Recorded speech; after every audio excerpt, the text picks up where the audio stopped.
A pergunta que você naturalmente deve estar se fazendo nesta hora é: depois de tanta catequese, de tantos Jesuses que me foram propostos, uma quantidade enorme de Jesuses que brotaram de doutrinações, de sistematizações, de montagens, de criações, de composers que foram feitos e apresentados a mim e a todos, como eu posso ter certeza de que a minha apreensão, a minha captação do significado e do ensino da vida e da realidade de Jesus, o Cristo, pode ser discernida por mim? Como eu posso ter a certeza de que eu estou percebendo com o olhar certo e discernindo e interpretando com exatidão básica o significado de Jesus para mim, para os homens, e quem é Ele, como eu devo vê-lo, o que dele eu devo esperar? Ora, como eu já disse em outras ocasiões aqui mesmo, eu não tenho uma outra maneira objetiva e histórica de entender, de avaliar, de compreender Jesus, se eu não ler os Evangelhos, sobretudo os Evangelhos, começando do Evangelho de Marcos, que é o mais antigo, passando para o Evangelho de Mateus ou Lucas, e lendo o Evangelho de João, que é uma narrativa do apóstolo idoso sobre o que ele achava que os habitantes da Ásia Menor, da região de Éfeso e Mileto, que eram regiões extremamente filosóficas há muito tempo, que em profundidade de pensamento rivalizavam com Atenas em muito, e com o surgimento no meio deles de pensadores múltiplos, de visões distintas, e que já tratavam a questão do átomo, que já estavam atentos à realidade de que o que era invisível aos olhos estava carregado de existência. Foi para esse povo que João designou o seu evangelho. É lindo, compreendendo os contextos, por exemplo, que Marcos é assim simples e rápido, sem genealogia, sem nada. Número 1, porque foi o primeiro. Número 2, porque o objetivo era dar a conhecer Jesus para quem não era judeu. Por isso, de que interessa a um judeu saber da genealogia de Jesus? Nenhum. Qual o interesse de alguém que não é judeu acerca de reforçar a realidade de que Jesus Cristo é o Cristo de Deus anunciado pelos profetas, com textos e reforçamentos e endossos proféticos, como Mateus faz? Então Marcos não tinha esse objetivo. Ele estava sendo comunicado para o pragmatismo dos que queriam saber quem era este, que força era esta, como ele a exercia. E vendo e lendo o Evangelho de Marcos, você descobre que é a força do servo. Servo. Jesus Cristo, apresentado por Marcos, carrega essa ênfase.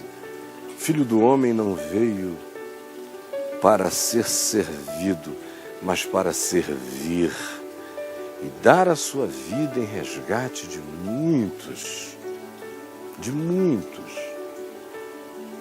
E aí você olha e você vê as dinâmicas dessa simplicidade, desse despojamento, desse lavar de pés o tempo todo na estrada, servindo à carência, à miséria, à doença, a desesperança humana com todas as graças aplicadas pertinentemente à necessidade dos que o procuravam.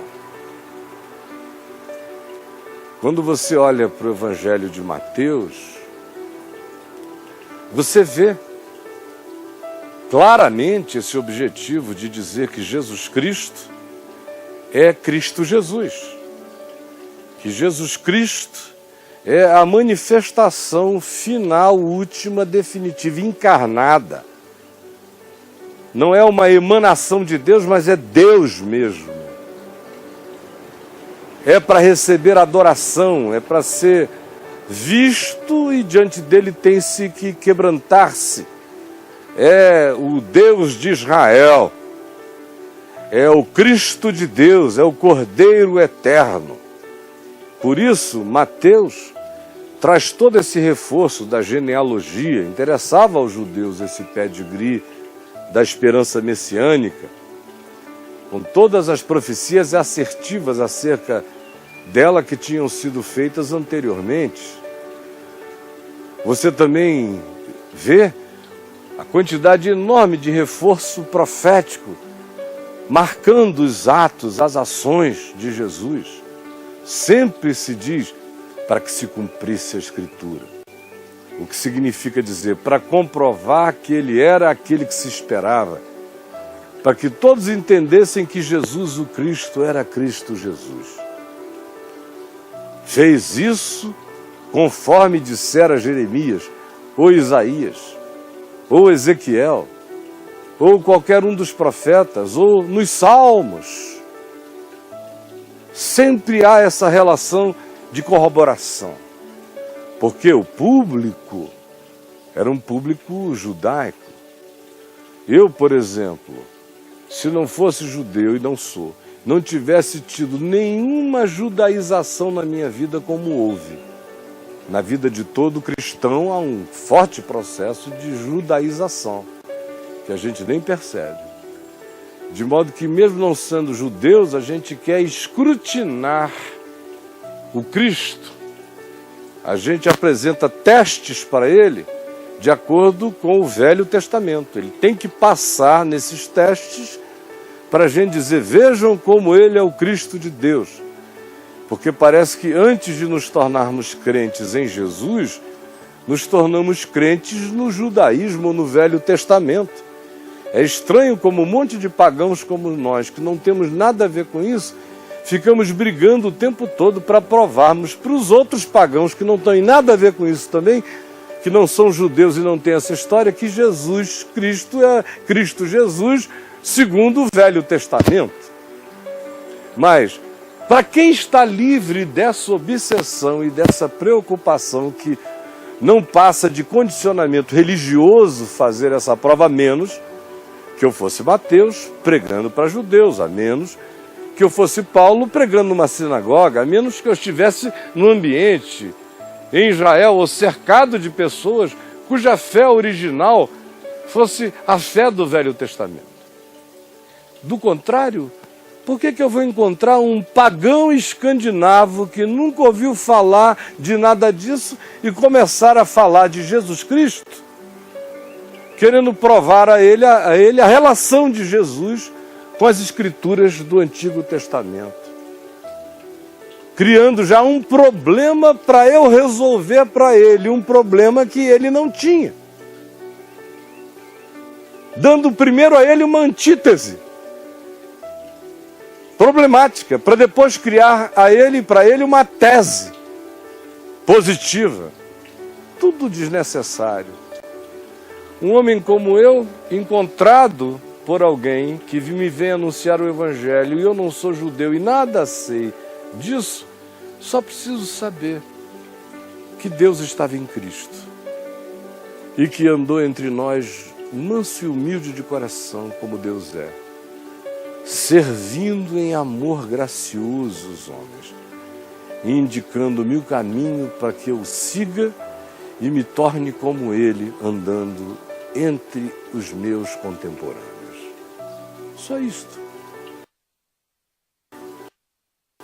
Eu não tenho que problematizar nada para criar um Jesus que chega portentoso.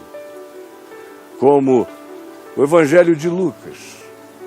Ele tem uma genealogia, porque ele fala para dentro do judaísmo e fala para o resto do mundo. É um evangelho que carrega essa cosmicidade.